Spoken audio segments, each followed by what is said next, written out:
दोस्तों अज मैं तुहाडे नाल बहुत इंपॉर्टेंट अहम इशू जिहड़ा किसानां नाल तोलक रखदा उहदे ते विचार चर्चा करनी। तुसीं सारिआं ने पढ़ लिया देख लिया कि कल मोदी साहब की सरकार ने 3 ऑर्डीनेंस पास किए ने अपनी कैबिनेट विच और इस आड़ विच पास किए ने कि असीं एग्रीकल्चर रिफॉर्म्स करना चाहुंदे हां, यानी कि किसानां की मदद करना चाहुंदे हां।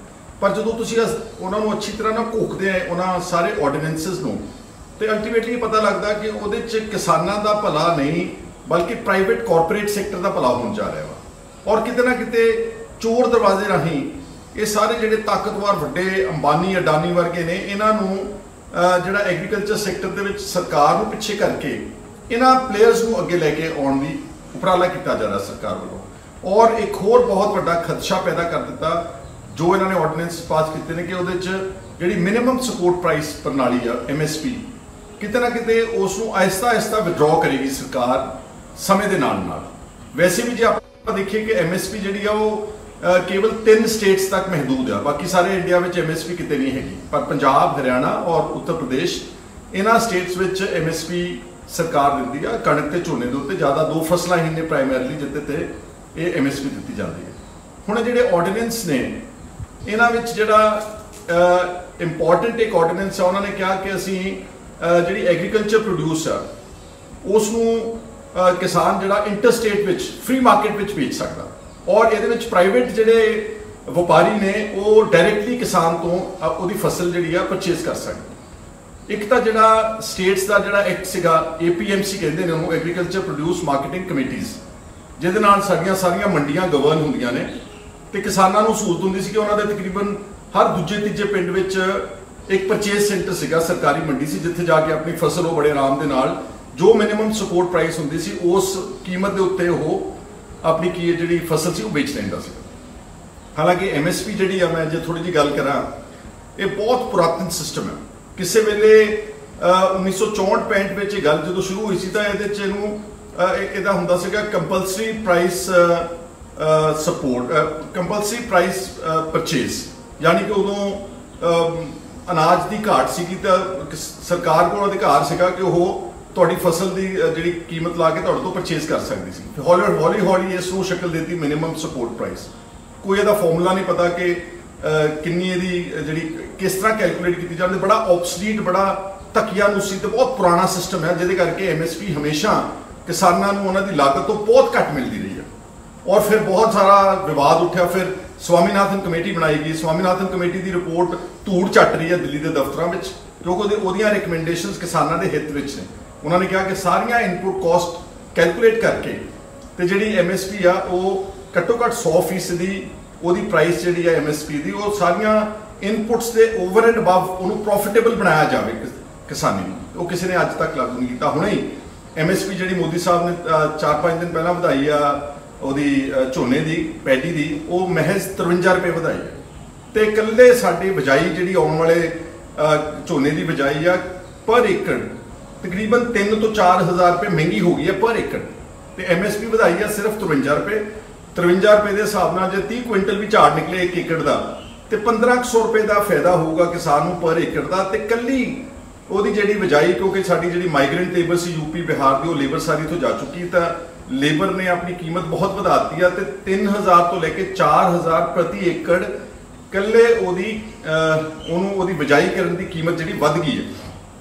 पर वो केंद्र दी सरकारां कभी इनपुट कॉस्ट को कैलकुलेट नहीं करेंगे ना, बाकी खादां दियां बीजां दियां डीजल की कीमत कितनी हमेशा पावा इंटरनेशनल मार्केट में डीजल की प्राइस बहुत घटी है लेकिन केंद्र की सरकार वो कभी फायदा किसान को या किसी आम आदमी को नहीं दिंदी। सो MSP की एक पुरानी प्रणाली को आहिस्ता आहिस्ता खत्म कर देंगे तो फ्री मार्केट मतलब कि कोई भी आन के प्राइवेट प्लेयर तुहाडे तो खरीद सकता।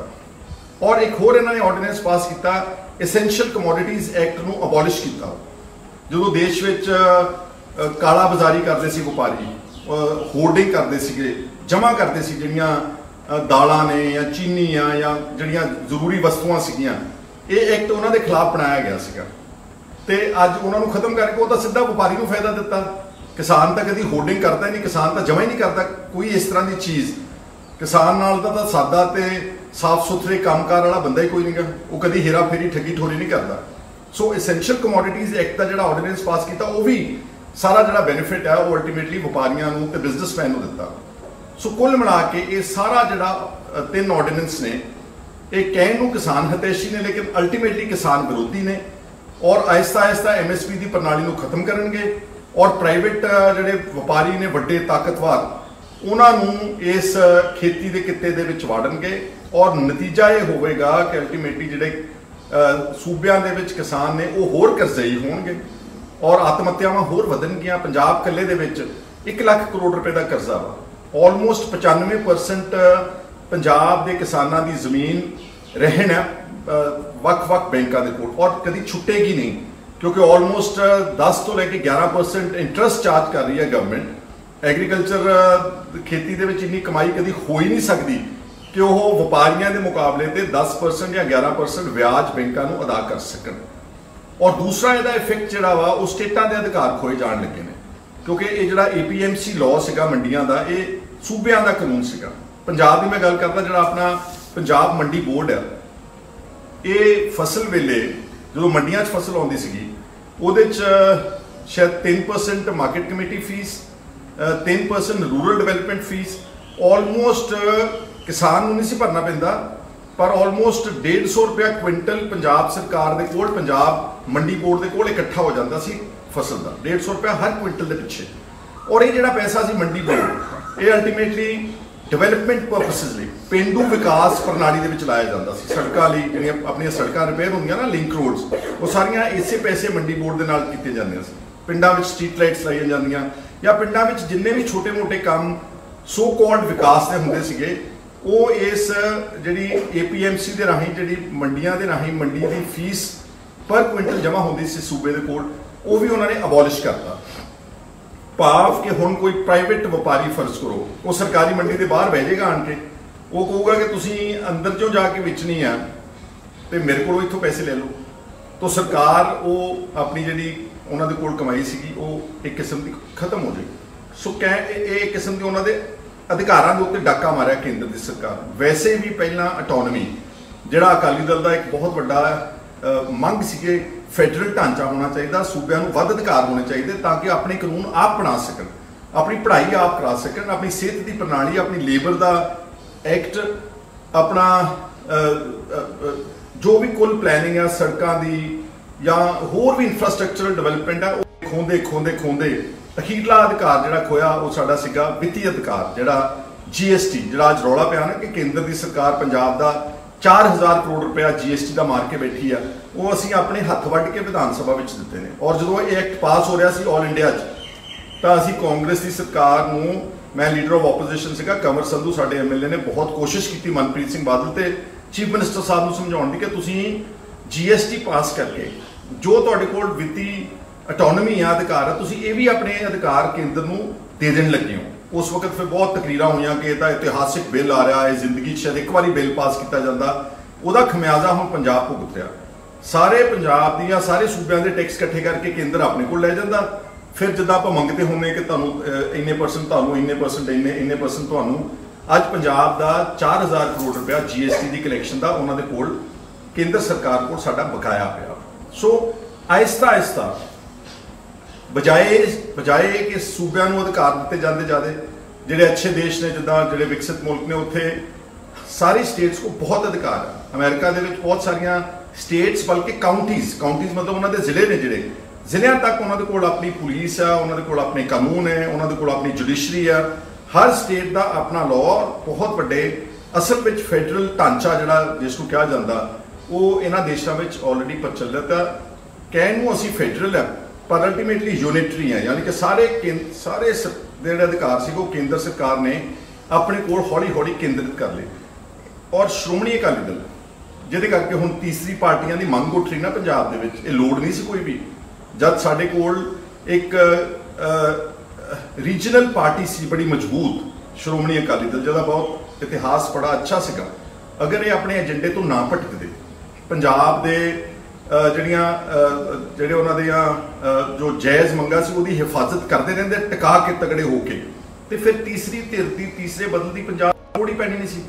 जद श्रोमणी अकाली दल जिहदा एक स्टार पॉइंट सीगा कि देश एक फैडरल ढांचे होना चाहिए सूबे को ज़्यादा अधिकार मिलने चाहिए। जो तुसीं बीजेपी की या किसी भी केंद्र की सरकार के गलत कामों की मदद करोगे, जिदा मिसाल के तौर पर जम्मू कश्मीर नूं 2 टोटियां में वंड दिता गया, उन्हों का स्टेटहुड खोलिया गया, उन्होंने यूनियन टेरेटरी बना दिता गया। वो एक सूबे के अधिकारों से सब तो वड्डा डाका सी बीजेपी की सरकार वालों। अकाली दल ने उन्होंने जो वोट पाई, यदा मतलब उन्होंने जिहड़े अपने जो उन्होंने पुराना एक फैडरल ढांचे की मंग नूं लैके उन्होंने एक इंपॉर्टेंट जिहड़ा इशू सी वो उन्होंने गवा दिता, उन्होंने उस इशू नूं छड्ड दिता और आहिस्ता आहिस्ता जिद्दां बाकी सारे भी इशू छड्ड दिते। सिर्फ सरकार बनाउण वास्ते, अपने परिवार नूं वपार विच कायम रखण वास्ते हर गल दे उत्ते कॉम्प्रोमाइज़ किया, समझौता किया, सौदा किया पंजाब के इंटरस्ट का, जिहदे करके सारा कुछ जिहड़ियां केंद्र दीयां सरकारां ने अपने कोल अधिकार जिहड़े सी खोले सूबिਆਂ तो। 3 तरह ਦੀਆਂ लिस्ट ਹੁੰਦੀਆਂ ने, एक हैगी सेंट्रल लिस्ट ਜਿਹੜੇ सबजैक्ट्स ने ਜਿਹੜੇ अपने कोल जिदा एजुकेशन हेल्थ केयर वगैरह, एक सेंट्रल लिस्ट, एक स्टेट लिस्ट, एक कनकरेंट लिस्ट। बहुते आज़ादी तो बाद बहुत सारे सबजैक्ट्स ਜਿਹੜੇ इंपॉर्टेंट सी वो स्टेट लिस्ट सूबिਆਂ ਦੀ लिस्ट ਵਿੱਚ ਸੀ। हौली हौली केंद्र की सरकार ने उन्होंने चक के पहला कनकरेंट लिस्ट में पाया, साझी लिस्ट में पाया, फिर कनकरेंट चो चक के सेंट्रल लिस्ट में पा लिया। इस करके साडे ये जरा 3 ऑर्डीनेंस पास किए हैं जिथे ये किसान विरोधी ने, किसानों की MSP नूं डैमेज करनगे, जिथे प्राइवेट सैक्टर के प्लेयर्स नूं उन्हां दा किसानों का शोषण करने का अधिकार देणगे, उत्थे नाल इस सूबिਆਂ के अधिकारों के उत्ते भी बहुत बड़ा डाका। जब मंडी बोर्ड के कोल आमदनी कोई नहीं रह जूगी पंजाब दे विच, ते वो पिंडां दे विच जिहड़ा छोटा मोटा विकास हुंदा सी, वैसे तो पहला बहुता हुंदा नहीं सीगा, खा पी जांदे नहीं सीगे, पर जिहड़ा सो कॉल्ड विकास वास्ते पैसे हुंदे सीगे वो बिल्कुल खत्म हो जाएंगे। ये मेरा मनना तो मेरा कहना सीगा। उम्मीद है जिहड़े तुसीं गल नूं समझदे हो इसनूं शेयर भी करोगे। तो कोई भी मेरे सारे वीर भैन नूं है, मैं पहला हर वीडियो च कहना चाहना कि जो भी लिखना उन्होंने बाइज्जत तरीके नाल लिखो, लॉजिकली लिखो, गाली गलोच ना करो। गाली गलोच करोगे तो ये देखना कि तुहाड़ियां मावां भैणां वो सारे शब्द पढ़ रही ने, वो शर्मिंदियां होंदियां ने, किसी का कुछ नहीं जानता। तुहाडा सारिਆਂ ਦਾ बहुत बहुत शुक्रिया, धन्यवाद, thank you. E5 channel Punjabi हुणे सब्सक्राइब करो, बैल आइकन ते क्लिक करो।